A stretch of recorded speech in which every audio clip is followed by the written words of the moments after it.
side lane. I feel like with the Vladimir ban, it's almost trying to force Origen to ban or to pick the Yasuo as a priority pick because they do have so much flex potential with that. But then you have to think Splyce have something for it. Jade's, of course, the final ban, which means the Yasuo is wide open. Still a flex pick, still powerful, despite a lot of the nerfs that came through. But the first pick, Sylas. No ultimates have come through on the enemy team, but already they have the confidence first pick it here. Ender, when you talked about Sylas last week, you said that you do not want to do this. You do not want to first pick it. But the good news for him is that Ezreal ult, pretty powerful for Sylas, not an ideal situation. But the Nocturne ult is incredible on this champion. Yeah, especially if you can just pick that up and look for a roam. I think that what we've seen a lot of is the top lane Sylas, which hasn't been too inspiring. I mean, Xerxe played in the jungle last week, but I want to see if maybe Nukeduck takes it into the mid lane. Origen can sort of wait and not pick away some of these, top side of the map champions. Hold on to that, counter pick at last. Figure out where they want to put the Sylas, because right now I'm honestly just not sold. Thresh going to come out as well as the Sivir. This is an interesting choice. Now, of course, simple analysis is, hey, Sivir's really good in the late game, but I want to know your opinions on this so far. Frostgreen, you play a lot of bot lane, Sivir versus Ezreal. What are you thinking? I think the mentality is always to have a late game insurance policy when you're facing across from Splyce, because they do like to go to that 30-35 minute window. So anywhere in your composition, you needed to have a, quote, hyper-scaling ADC. There are other champions that fit into that. I think that was just the idea here. And honestly, going back to this Sylas pick, I think it's really interesting because one of the best ultimates that Sylas can get is sort of this global teleport. And right now, Splyce have picked two of them themselves, right? You can put this guy into a side lane because Nocturne, you can use that to go gank somewhere. Rizal, you can use to reposition around the map. So while he's not set up to have a super solid team fight, I don't think, this does give Origen the ability to play the 1-3-1. To match a lot of the 1-3-1 that Splyce are threatening to throw down with the Nocturne, with the Rise, these champions to support it. The Galio going to be taken off the board, of course, with very high priority support in the LCK. Lissandra as well, despite receiving some small nerfs across these last patches, still just an incredible champion. See, I actually would have preferred taking the Galio over the Rise in that last rotation because I think it fits better with Splyce's combination. It gives a follow-up buddy with Nocturne when they decide to dive that backline. And because you had access to Lissandra, Rise, and Zoe still as free blind pickable champions, I'm really curious why they prioritize the Rise so heavily, and if Humanoid's going to have a performance that matches that priority for the champion. Yeah, I mean, it's got to be just about getting this before it gets banned in the next rotation. Now, we sort of expect Splyce to go ahead and pick up a support as their fourth pick and hold counter pick for top lane. We talk about these Conqueror champions that can use this in the top lane. Well, guess what? Conqueror means a lot of bruisers, a lot of fighters that have super explosive matchups, and if you can guarantee counter pick for yourself, it sets your team up for success. The caveat here is that could still be a Rise top. We're under the assumption that it's mid lane. And interesting, as we get further into the pick and ban, we're going to see the final rotation here from Origen. Will let us know where the solo laners are going, as well as what their jungle pick is going to be. But 1-3-1 full committal seems to be the story here from the side of Splyce. We have the Rise with the map mobility, the Tom Kench, the Nocturne as well. But I also see very safe, very defensive bot lane in the Ezreal Tom Kench. Splyce seemingly ready to concede that lane in the early game. And now this makes me think it is going to be Sylas for mid. Of course, still can go into the jungle, but I wonder if the Rek'Sai is something that Kold has in the pocket. I think you can sort of use this champion to really go hard at the early game to combat the early pressure of Xerxe, and against a champion like the Nocturne, early game is king. If you can impact the map before he hits 6, you're going to win out. But a Jarvan is going to be the lock-in here. Now, this was an incredibly high-priority champion last patch, and we were so excited to think about a lot of the new picks coming in and some of these older picks getting taken out. We kind of forgot about him, and it seems Splyce did too. Origen will get him as the final pick here, but as North Garen hovers the Warwick and the Volibear as always, we will find the final champion. Are they willing to flex the Rise? But no. Looks like Rise will go into the top side of the map, and they can set up mid lane for success with the Zoe pick. Very interesting here, because I think one of the best things about locking in the Jarvan here for Origen was to take away a potential counter matchup for the Kennen. Now Splyce is going to be looking to farm it up more on the top side of the map. Of course, Rise does provide some hard crowd control if you want to punish the Kennen, but likely going to be a hard winning 2v2 on the top side of the map for this Jarvan Kennen combo. And we had some expectations going into this. We had some concerns about the 1-3-1 from Splyce, but if you look at their composition, that has 1-3-1 written all over it. Yes, they do have great siege siege and poke potential, but their ability to eat up and split up the map with high mobility ultimates, the Abyssal Voyage, the Paranoia, the Realm Warp, the Zoe and Ezreal reach is astronomical, whereas Origen are all about the 5v5. Yeah, it's interesting too, because when I see this Splyce composition, yes, 1-3-1 written all over it, but the Zoe pick is sort of a wrench in that, because Zoe doesn't necessarily want to be going to the side lane. I actually think they're going to perform a lot better in the 1-4 style, which is going to make this top lane matchup super, super important. If this Kennen gets an advantage over the Rise, a lot of those options here for Splyce, I think, are going to be shrunken down as to what they can do in the mid game. A lot of question marks here. Silas in the mid lane, how is it going to fare? The Rise versus Kennen matchup, and are you talking about it being crucial? And two very different compositions coming out from both these sides, despite initial indications of the 1-3-1, the 4-1 coming in for Splyce, not having that strong side laner, going for the Zoe to set up Humanoid for that comfort pick. Interesting to see what the first draft for 9-4 here in the LEC has shown us. And if we're going to finally get a victory on Silas, I feel like this champion just hasn't been capitalizing as much. He's got so many key ultimates that he can grab hold of. Every single one of them, save for Zoe, can be useful here. And I'm curious what Nukeduck is going to pull out on the champion. Oh, I'm excited too, because there's so many things you can do with this pick. I think you can deny a lot of the global pressure here that Splyce is going to be having. Nukeduck is the player to pull this out in the mid lane, and I'm excited to see what he's going to bring to the table with it. We're going to have to find out. Splyce versus Origen, one win separating these teams in the standings. Origen can tie it up here, 6-6 to the 7-5. Can Splyce stay at the top of the standings, or will they be brought down by this rising Origen team? That's the question. Try versus try. We'll find out. And as we settle into this game and really take kind of a bigger perspective for Splyce and their playoff runs, I know the meme is always that they're the gatekeeper team, that they just kind of scrape into playoffs, they start from the bottom. But the fact of the matter is that their strength of schedule is really tough. Splyce have to face all of the top teams, and they don't really get another free pass. Origen might be one of the weakest teams in terms of their current form that Splyce get to face on the road to playoffs. And so this win can be important to make up for the fact that Splyce are just kind of sitting on that 2-game buffer to keep them out of harm's way. But if they keep stalling out and slumping, they could be in trouble of falling out of playoffs. And I think it's a good time, too, to play against this Origen team that just went 0-2 last week. Of course, it is not try versus try in this game. These guys do have some wins on the board, also some losses. Hopefully we'll get that sorted out fairly soon. It's also worth pointing out that while we are talking about sort of the strength schedule of these teams and what's been going on in the last few weeks, Ezreal got a bag of gold at level 1. He sniped out Patrik in the tri-brush, so he's going to walk in a lane with 2 health potions. Oh my god. This is the best feeling in Israel, because yeah. you always, if you're not afraid of dying level 1, you always walk into the enemy jungle to try to fish for a few of those procs on the Kleptomancy. Getting an extra pot could be big in an otherwise losing matchup. It's not just big, it is absolutely big, because the way that Ezreal gets priority over lane is when he has trade priority using the range of the Mystic Shot, and with the extra health pot, you can be emboldened to make a lot more of those aggressive trades early on. Yeah, you say emboldened, I see Ezreal and Tahm Kench, I'm like, yeah, maybe not too much fighting. Although honestly, Tahm Kench... It's just about the Mystic Shot, Ender. Yeah, you can just poke with that, but you can sort of see how this matchup plays out. I think we've seen a lot of Sivir picked into this Ezreal, and early on with the likes of the Thresh next to you, you can get that push advantage. We do need to talk about Thresh was tapped a little bit on this most recent patch. Definitely. He used to have the flexibility that he could put points in either the Flay or the Q. Now, we think that you just have to max the Q, otherwise it doesn't feel as good. Yeah, of course, the Q cooldown went from 16 seconds at level 1 to 20, so they get a pretty nice trade down here in the bottom lane. He's got that extra pot. And a mana potion as well.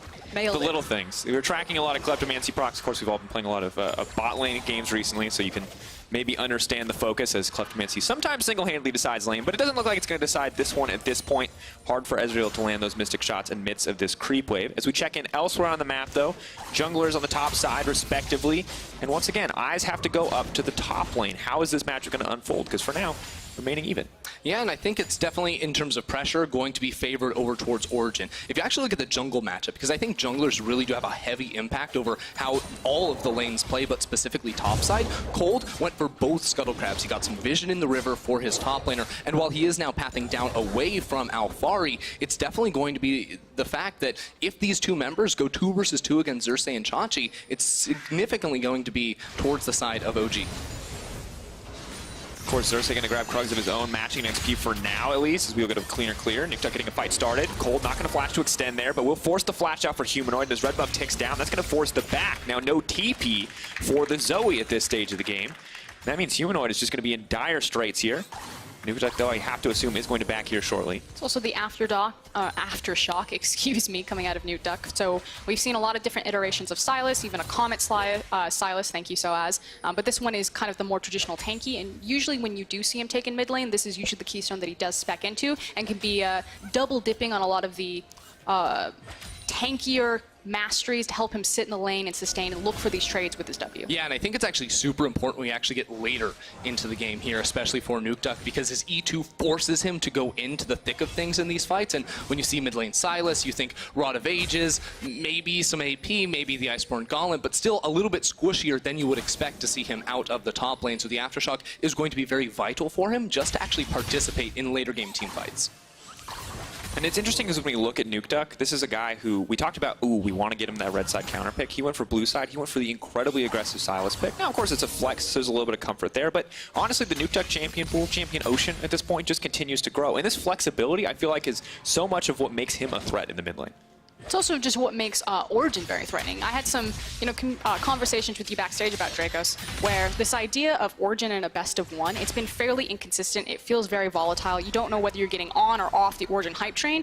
But if they do make it to playoffs and they do get into those best of fives, because you have such incredible flexibility in so many different unique champions, I think Origen would be empowered by playing best of series for their ability to kind of change on the fly what they're doing and how they attack teams. Exactly, and I think it also goes into prep as well here too, because this team just adapts to every single opponent that they face against. You give them a whole week to prepare against just one team instead of two, and I think they're going to come up with a lot of cool options with how to beat them. And that was always supposed to be the idea. They have very strong solo laners in Nukeduck and Alphari, but really it's kind of the big brain of the Origen machine, the fact that they put so much into their infrastructure, that they have hardcore veterans like Nukeduck and Mithy leading this squad.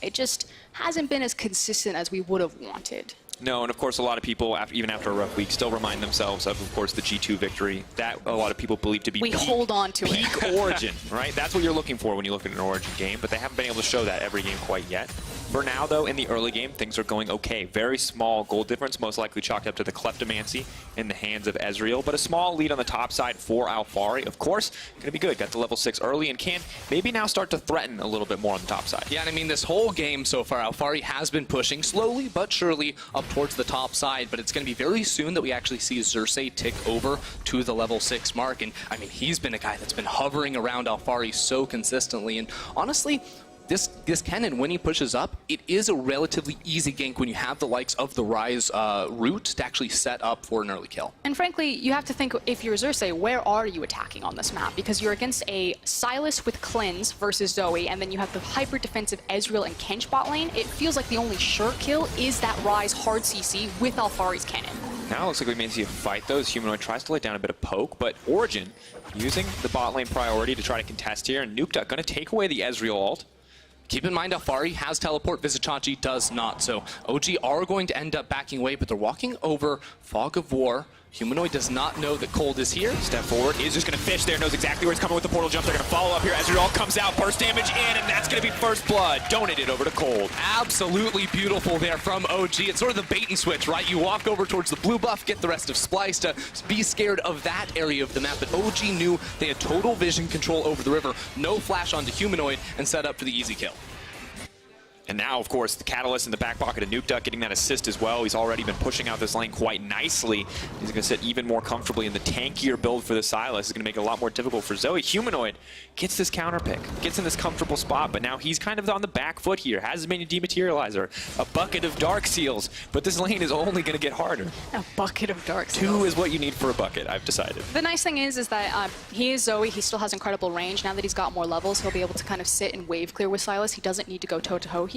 And with Nocturne and Tahm Kench, it actually does get more dangerous, however, for Origen to walk into this bot side river unless they have complete information over everything. Because you can instantly have all of this far reach and all of these champions tackle on top of you. And you take one more look at this here. Of course, Nukeduck knows exactly where Humanoid is going to go back. Humanoid just wanted to get those last 2 minions, and the rest of OG did not want to give him any room to do so. They used a flash on Kold and a flash on Mithy, but for first blood, I'm going to say Worth. And once again, Mithy is not going back into a lane where he is incredibly pressured. A Nocturne will need to pay some attention here if they want to punish that use of the Summoner spell, and it's difficult at this stage of the game. I also think it's worth pointing out that this entire game, ever since Kold went for that early gank around mid lane, Nukeduck has just had pressure. He's been pushing in consistently. You can see him sort of use the E1 shield to approach the wave, get the AoE on the passive, use another E2, get the AoE, and then the wave's gone. Now what I want to sort of see as the next evolution here is actually grab something like the Nocturne ult and then use that to impact maybe a bot lane or a top lane dive. Do you want to draw everyone's attention to the mini-map? There was a ping up in the top side, a red ping. We talked about how Chachi and Xerxe want to use the hard CC, while Nocturne is pathed up towards top side, which Origen had full control of because they had wards on the bottom side, knew that he wouldn't be bottom side, take the free Infernal. Yeah, and what the call is there too is Chachi finally stepping up pretty aggressively, trying to get some chunk into Alphari, not going to be super successful in the end, but keep an eye on Vizicsacsi. He can go for the flash route and follow up with the Paranoia, but Xerxe might honestly just want to sneak into the brush here. And Alphari playing with a lot of respect right now, holding onto the Shuriken in case he needs to get the empowered auto, the free stun combo, of course, if Ryze wants to commit, but taking the backstep, knows that he doesn't have information where the jungler is, and I gotta be honest right now, normally we see Xerxe much more active than this. Some of it does feel like the Nocturne, but on the other hand, it just feels like OG are giving this Nocturne the right amount of respect. Yeah, I mean, I think it's actually really weird to play this game if you are Xerxe, because Alphari, the second that you sort of path topside to try and look for gank, he's playing back. He went for Merc Treads too, so it's actually really hard to even lock him down with the multiple CCs coming through, and on top of that, you're against a Jarvan, so if there's ever a counter gank scenario, because they don't have the deep vision to spot Kold coming from a mile away, you're going to lose that fight. Yeah, I mean, look at the two ultis paired together, right? That's ultimately, Ryze does not have an ultimate. Circles are superior. Circles are superior. We've talked about this. AoE, that's what it's all about. And now we have OG with a very solid early game setup. Of course, only 300 gold difference, not the end of the world whatsoever, but getting an Infernal on a team that scales so well into the late game is a pretty big deal. And now we're kind of waiting to see when these towers are going to start to break.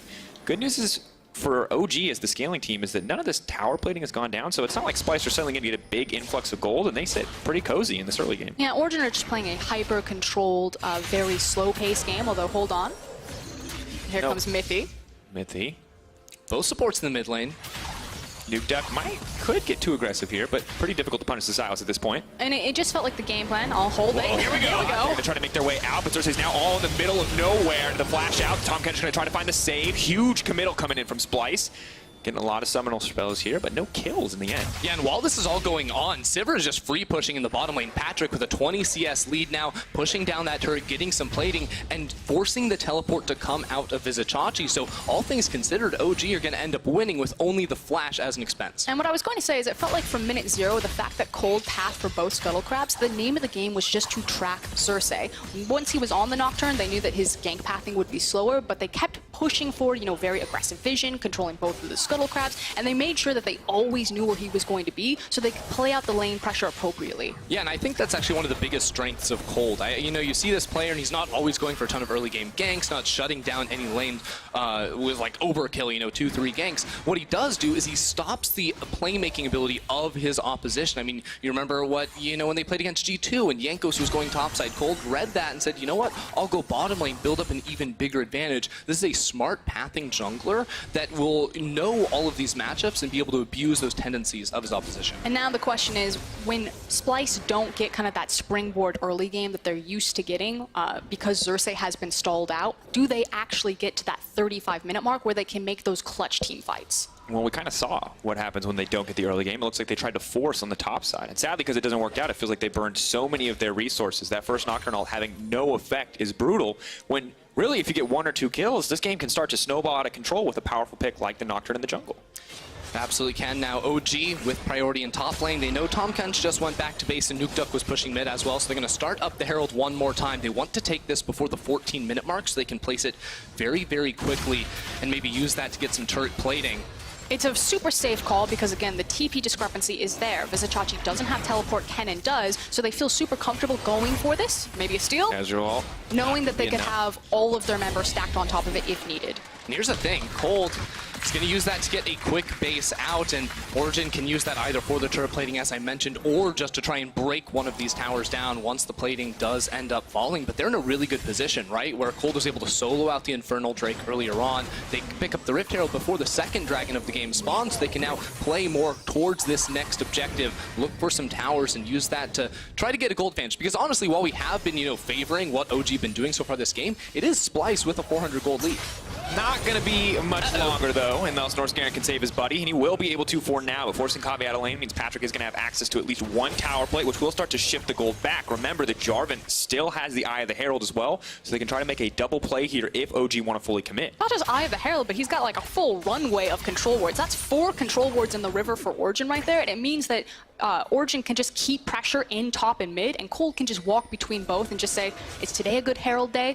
Is this a good Herald place? All of the options are there for Origen. Is it going to be a good red buff day? So the question, of course, has the Blast Cone as well as the Flag and Drag. Looks like they will be able to go for this one. Is he going to try to follow up the red buff not taken down? Xerxe, the prey in his sight, is Nukeduck's going to grab that one in the end. Stun not going to connect there on the Abduct. And now OG are going to back off, but they have total control of this topside jungle. Humanoid going to fish for a little bit of poke, but Lantern grab just in time to deny any follow-up. Solid play there from Kold, but honestly, I feel like I see this play way too much, where you're one of these junglers in pro play, you see the enemy on your buff, you're like, I can outsmite them, I'm going to stick around, and I'm going to make this happen. Well, Xerxe doesn't end up getting the buff, and he ended up having to burn his flash as well, so it's going to be much harder for him to step forward in the coming minutes when there were other options, right? You know, Splyce could have gone towards the bottom side of the map, tried to, you know, steal away this red buff and use the Kobbe TP to trade towers on the bottom side instead, but ultimately it ends up being just, you know, a flash burned and red buff taken for Kold. And Alphari, of course, still with TP up and available, approaching that level 11 point, pretty big for the Cannon. Slight discrepancy in XP and in CS. That's where we were earlier seeing that kind of 500 gold advantage for Splyce, but now a lot of those advantages are starting to disappear. Xerxe, of course, with an advantage for himself, but still have really yet to see him make an impact on the map, even if he has been finding those jungle camps. Yeah, and you know, I will say that while Splyce have been taking this very slowly, it's not like their composition, you know, falls off in the mid game. I think they have a really, really strong poke here with the Zoe Ezreal, as you've mentioned. My concern is that they need control over the river in order to actually execute on this type of composition. It's not an easy comp to pull off, right? You know, you have a lot of moving pieces, a lot of, you know, global tools, and not a super strong front line, and that's where I get a little worried when they don't have firm control over this early game, because now they're going to have to be very precise in when they move into the river, when they put down vision, and they're going to have to focus on avoiding the heavy, heavy teamfight engage that Origen are bringing to them. It's not just precision, it's quickness. You know, you need to be the first team to rotate into an area because you have to have vision control. But here comes a dive. Nukeduck just throwing down poke, just Interesting threatening. dive. Sweet ulti. Trying to get a little bit more here. Herald is going to be used in the mid lane. We'll have at least one charge down onto the tier 2 tower. I don't think that's the ideal use cases. There's no creep wave here to back it up, but we'll get down a little bit of damage at least, and with one tower taken down now for OG. I mean, you might as well get that tower down to half health. It means that if Splyce ever make a mistake, that tower is going to fall pretty freely, and when you have that much control of the enemy jungle, Baron becomes that much easier. So I don't mind that Rift Herald call from Origen. And now Humanoid does take the top lane tower as well, so Rift Herald does work out, does get a bit of damage down. The important thing to note is that top tower and bottom tower for Splyce are both incredibly low. Sivir has had so much time to free hit these towers over the course of the game that one good play going in the favor of Origen could just blow this gold lead wide open. Right now, very close. Splyce with a small gold advantage, most likely balanced out by the difference in Drakes here, but Origen kind of posed to get themselves a 2k gold lead very quickly if they can get that bot lane and top lane tower. Yeah, they're looking for the towers, they're looking for a fight as well. That being said, Splyce sitting pretty comfortable. I think they actually used some of that time there after the reset came from Origen's side to put down some vision on the top side of the map, gain a little bit control over the river, and put Kobbe and Norscaran in mid. Because when you have Ezreal, when you have Tahm Kench, what you want to be doing is using those Mystic shots to clear the wave and then threaten the ability to collapse on a side lane. While it's not ideal to have Zoe up top lane, it is the best overall situation. No flash on Xerxe. Immediately going to go in. The follow-up is there, but no. Raptor going to block the hook. Not enough as Patrik behind him still.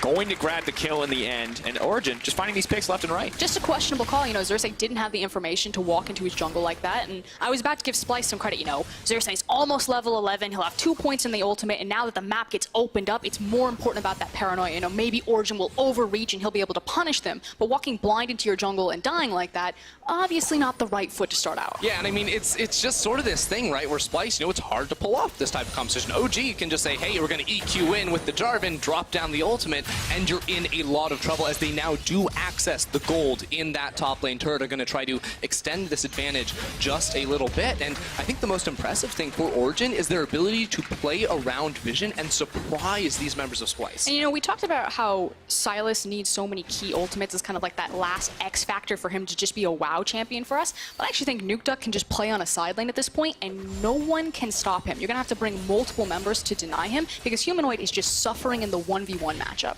Yeah, that's the thing, though, is I do like his odds in a isolated 1v1, but when you have Abyssal Voyage, yeah, all these tools, it becomes very, very difficult. Not to mention that Nukeduck, because he's going against the Zoe, has to be running the cleanse for the added safety against the Sleepy Bubble, so he won't have the TP, which means he has to split push on the short lane, which basically means you have to be closest to the next big objective, which is going to be the Baron buff, and that's why he's in top lane. And now as we check in on the game state, Baron still a while off the cards. Slow controlled early game. Origen, of course, steadily now building themselves a gold advantage, the 1K lead. Kennen left on the bottom side, able to contain the rise for now, but slowly losing the individual 1v1 as the Seraphs is already starting now to come in. It looks like a Banshees will follow. So Vizicsacsi sitting pretty on that side lane. Have to see if Alphari can get a greater advantage. Has had TP the entire game. Has yet to find a use for it. And Vizicsacsi steadily building a lead. No, that was Alphari just really respecting the fact that Splyce had moved all of their members into the bottom side. He knew that there was a possibility that they look for the gank. And again, this still feels like the Nukeduck show. Alphari's fine to step off the tower, to give it away, lose some farm there, because no one can stop Nukeduck over here isolated. Yeah, and I think we're just seeing really nice coordination from OG, because prior to now Patrik and Mithy moving down towards the bottom side of the map, they'd actually focused all their efforts up top lane around Nukeduck and making it all about him, but also just making sure that Splyce are going to have a really hard time stepping forward inside of their own jungle even to procure vision. One of my biggest callouts when I look at team compositions that don't have a true tank frontline is that actually putting down wards becomes really, really hard. Who's going to face check? It has to be Norscarin, but if he loses his flash, it becomes very easy for OG to just pull the trigger on the engage and punish him for walking forward to place down wards. Now it looks like OG are going to try to find their way into the jungle. That is unwarded. Vizicsacsi playing very far back, trying to play safe. We'll have vision of him, the flag and drag in, the Cataclysm to follow up, forcing the flash immediately, putting him at a disadvantage, and now they're going to take the bottom tower as well. Really nicely done there from Origen. Again, just walking through Fog of War. They use so many control wards. There's still 4 in their inventory, and they have 4 on the map currently. They use that to put down in the bottom river, get the flash out of Chachi, and set up for this Ocean Dragon. And the unfortunate thing is that Splyce didn't really get anything. They just lost the flash, and now that they know that they don't have vision control, it's going to be a free dragon. This is the first time that I feel like, okay, Splyce are making the right call with the time that they have. We can't contest dragon, we don't have our flash on our rise, but while they're on the dragon, we know that we can move into the Baron area and at least get some vision down. And now Origen are starting to group up. They've taken down all of these outer towers. Baron, of course, the next big objective that we can start to look at, unless Nukeduck wants to remain on that sideline and pressure as he has been. But the champions on the side of Splyce are slowly starting to scale up, approaching 2-item threshold for Humanoid. Pretty comfortable going for the death cap second, as you don't really see a whole lot of MR outside of Merc Treads on the opposite side. And this is where I sort of look at Splyce, and we look for it, and it's like, okay, this is the mid game. This is where they struggle to make plays happen. So I like this move here out of Xerxe. He's walking down through the bottom lane. Norscarin can use the Abyssal Voyage, but I don't want them to commit too many members, because OG can just start up the Baron if they make this call on Splyce's side. Splyce committing a lot to the bottom side. They do have a little bit of vision control here. You can see Trinket used there to try to reclaim some of that back, but right into the control ward, so Splyce won't even take the time to take it out. And interesting to see the focus on the bottom side of the map when most teams would expect Baron to be the next big objective, but a lot of faith in Vizicsacsi on the side lane, apparently. Yeah, I mean, I don't really like the way that Splyce is moving around the map currently. They are trying to put down protection for Chachi because he doesn't have the flash, and I understand that, but they had to make that play very quickly because now Humanoid is isolated. Could be in trouble. Sleepy there, but Kold just taking his time as the challenging smite. Now the ultis are coming back in response. Kold's going to try to make out a safety, but Kobbe's there. Has been used. Where was the ult going to go? He's going to come in right timing, right place. That's what the Ezreal is going to come through for. Xerxe now on the back foot, but OG could look to extend this one. Nukeduck trying to find a way in. Patrik with a spell shield, not going to block anything. Nukeduck needs to be careful here. Team now on the retreat. Mithy incredibly low, but Vizicsacsi is incredibly strong. Has a ton of MR. There's the Realm Warp coming in. TP response from Alphari. Kennen is just going to threaten here. The flash, will it come out?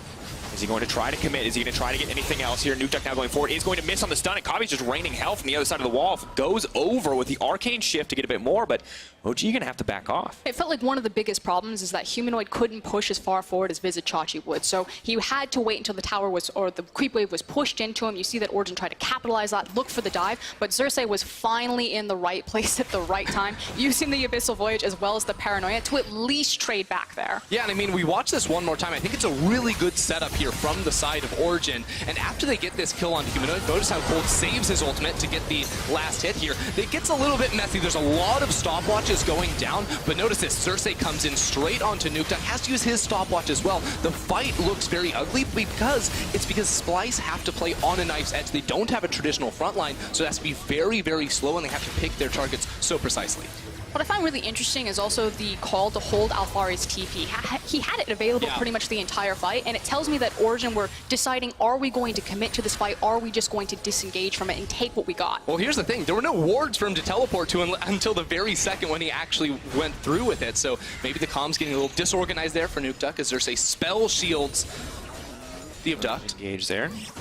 Now Origen set up to get complete control over this Baron area. Sleepy Trouble Bolt does connect. See if there's any follow-up damage, but Patrik will be able to walk away. Has the spell shield. And OG just going to start this one. Splyce are going to need to contest. Of course, Alphari's ultimate and Flash are up and available. He can delay them getting into the pit, but they have to play this one smart. Again, it's so hard to walk in here and put down vision. Alphari is just on zoning 2D for the moment. He dodges away from the bubble. That is key, and Xerxe has still not arrived, but Kold and the rest of OG will not stay on the objective. Forcing all the attention from Splyce here. Not going to be able to get a greater advantage. They have used all 5 members there, so there's no split pressure here. And Splyce taking this control of the mid lane. Can look to push a little bit deeper in. Have chunked out Alphari, and they see him now on the top side. They know that there's no teleport, but they're not going to push for anything greater. Don't want to take the risk. Here's the interesting thing, though, from Splyce, because after they get mid lane priority, they could have actually just walked into the Baron River, cleared out 3 control wards, taken some vision for themselves, and used that to set up for the Zoe Ezreal. Instead, once again, they're putting more stock in towards Chachi, trying to let him push forward, build up an advantage with extra vision control. And honestly, he has a 700 gold bounty on his head, which is good. He's farming well, but he can never hit this tower because Alphari can just clear away the waves too easily.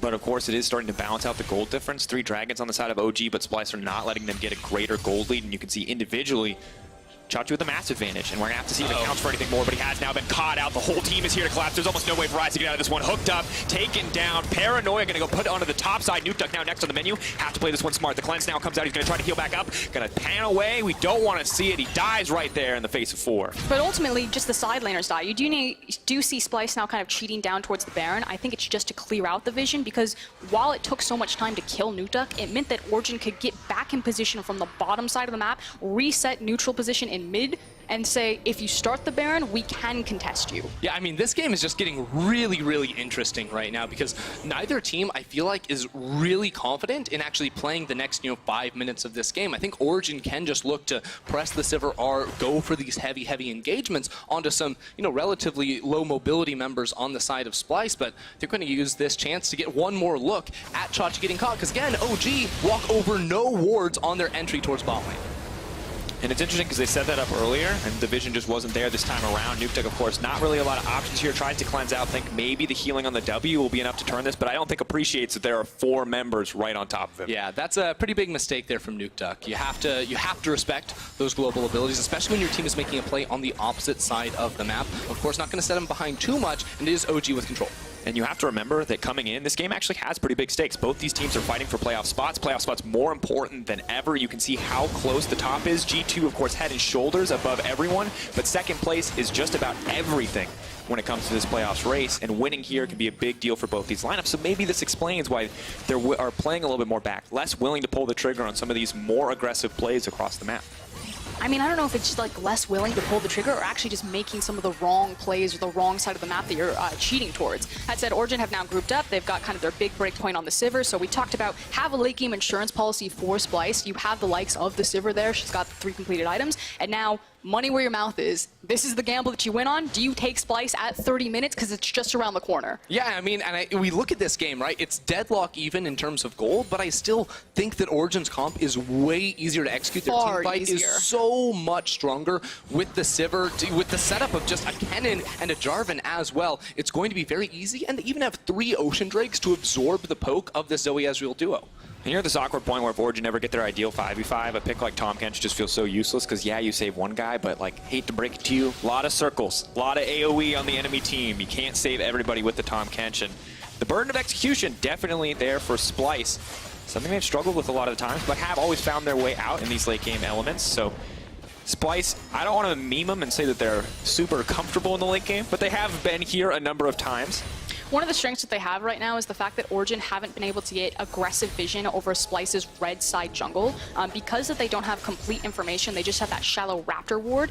Nukeduck actually doesn't want to commit to forcing that tower down. So what he's doing is he's just forcing the wave in, and then he went and he farmed Krugs. And until they have that perfect information, they actually can't play these side lanes how they want to. Exactly, and they're not going to get the perfect information unless they bring the rest of their team to push mid lane, walk up into that top side jungle, and put down the vision, because right now they actually have the complete opposite approach. It's about trying to surprise Vizicsacsi and look for another miracle pick in the bottom lane, when now he is finally giving more and more respect over to OG's ability to just sort of run at him from 2.5 screens away and find the kill.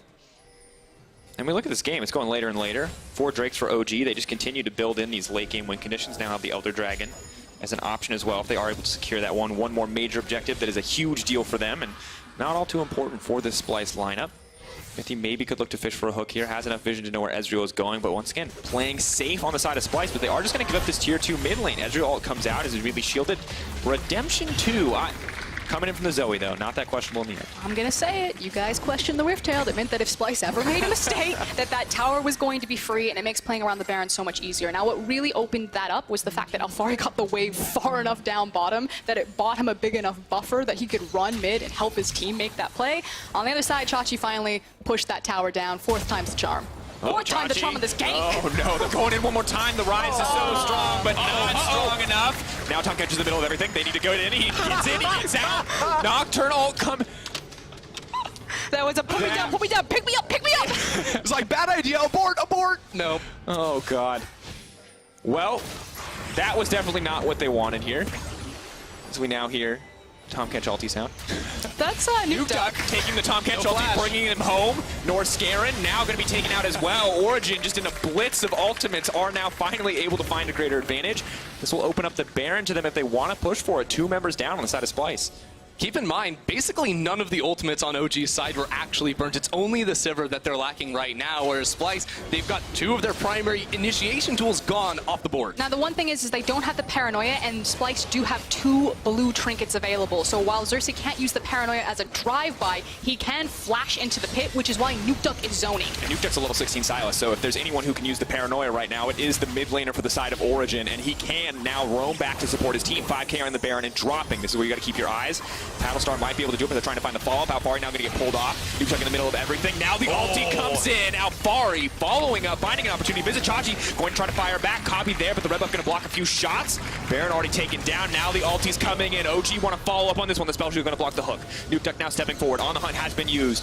Well, they fight in this tight corridor. Kold's going to go forward, trying to take down Xerxe. The GA is there. Kold is bit off more than he can chew, though, but Vizicsacsi will once again go down in the exchange as Patrik is unstoppable. Man, Dracos, these fights are wild. OG just does not want to stop. They're finally using the tools that they were given inside of this draft. All it took was the pick onto Chachi in the bottom lane, then they turn it into Norscarin, and a flawless Baron setup nets them 2 more kills and the buff on top. And I feel like there's been some questionable calls from both teams throughout this game, but what wasn't questionable was that Baron setup. Excellent work from Origen to zone off Xerxe there to make sure that he couldn't get into the pit, that it was never going to be contested, and they got the buy one, get one free, the Baron and the kills. Yeah, and keep in mind, it's level 17 Nukeduck now, so we can keep stealing those ultimates all day long. They're going to use that to step up, take themselves an inhibitor, and now even though there's an Infernal Drake live on the map, they don't care. They want the structures inside of Splyce's base. And Splyce, no doubt here, this could just be the last stand. It's been such a close game for so long, but a single series of plays from OG may have just turned in their favor. Ezreal ulti's traded back and forth. Silas will have hijack up in a few moments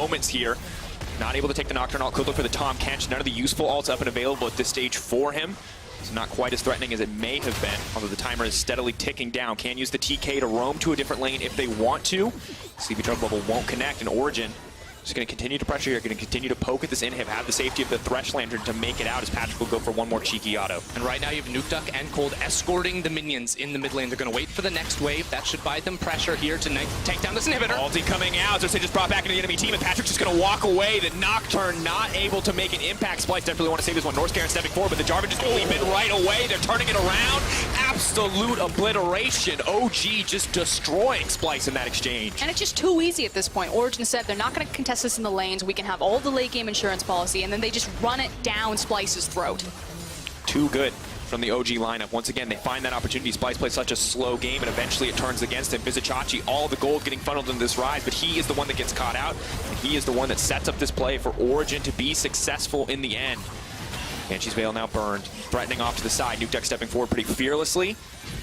Can use the cleanse to now try follow up on Humanoid, but the tower is set to fall down. Kobbe wants to throw out a damage, but just doesn't have enough. Now Patrik going godlike. The Zippers just cleaning up fights in the exchange. Kold not going to drop. Inhibitor in their sights. It's a slow walk down, but this is going to be OG's game. They tie Splyce in the standings.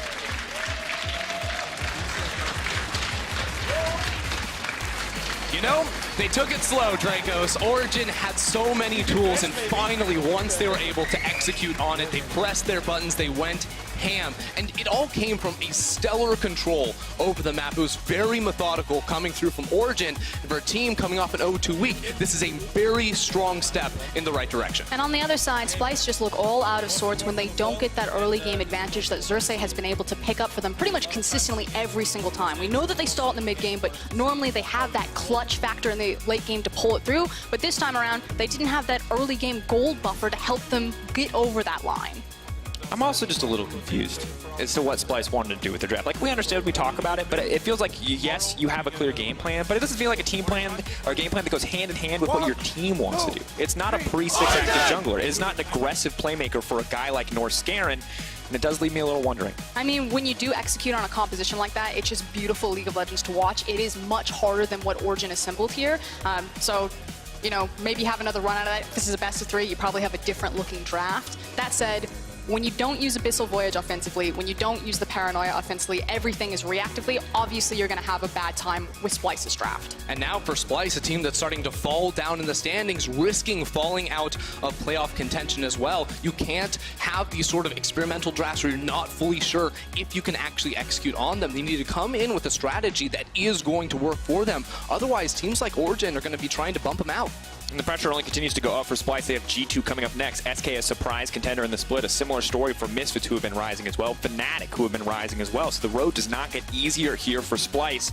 But on the side of Origen, an excellent start in their playoffs run. Of course, not playoffs run, rather playoffs race, getting themselves going in this week. And Vitality, of course, going to be in a tough spot to hold on to sole possession of second place. I feel like it's going to be a neck-and-neck race by the end of this week. And I do have some questions, though. You know, Origen, some of their macro play has kind of come under fire recently. I think it wasn't the cleanest. In the end, they made good decisions. I thought the Baron setup was really well done. They recognized that, you know, when Patrik was ready, when Nukeduck was in position, how to fit together as a 5-man unit. But they kept committing to helping Alphari on that side lane instead of just pulling the trigger on the TP. So I still feel like there's some kinks to work out for Origen before they're back in, you know, G2 Origen form. Yeah, I mean, it's one of those interesting things, right, where they kept getting the kill, so technically it worked, it kind of rewards it made the game really slow, right? Exactly. So I am looking forward to see how this team evolves as we continue that playoff race.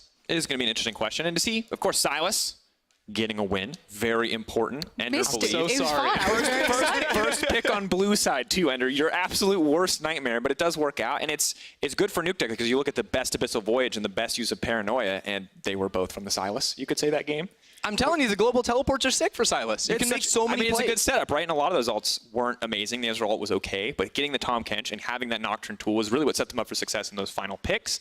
And it does look like this pick could be very powerful. We could see more of it, but this is definitely not the game where you say that because it was so slow. We did not see a lot of action from either side. Again, I felt like it wasn't so much about how Silas was fitting into the 5v5, but more of how he fit out into that side lane and the fact that it was Zoe versus Silas and you couldn't do anything. Zoe was like, I just have to wait until this minion wave comes into me. I can't extend forward. I don't have the same, you know, tankiness or mobility that someone like Silas will be to walk away from having such an extended reach on that map.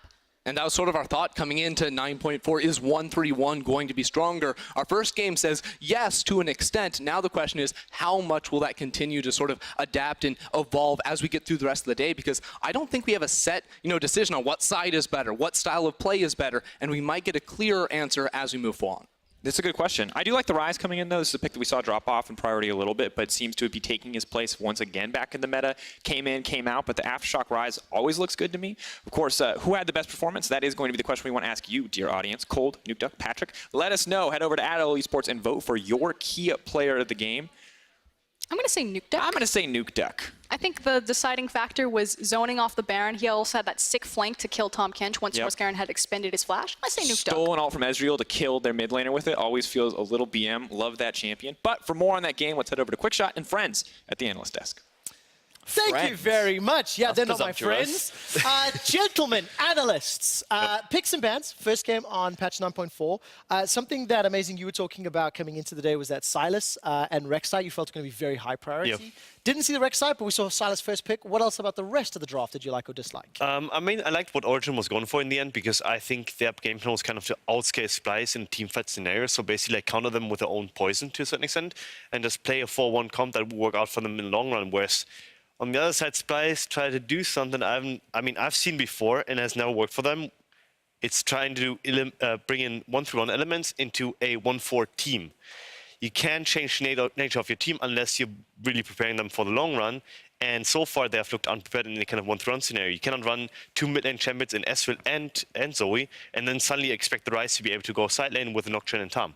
I also agree with what the casters were saying as well with regards to playing towards your strengths. I think that one of the things that Splyce have often showcased is that they can team fight and they have the talented players to do it. And the way in which you draft, as Amazing was talking about, you have all these other elements that have not found them success, especially over the last few weeks. You've picked a jungler that doesn't have any influence until level 6, and then realistically you have no lanes that you can play around. You also pick yourself a mid laner that struggles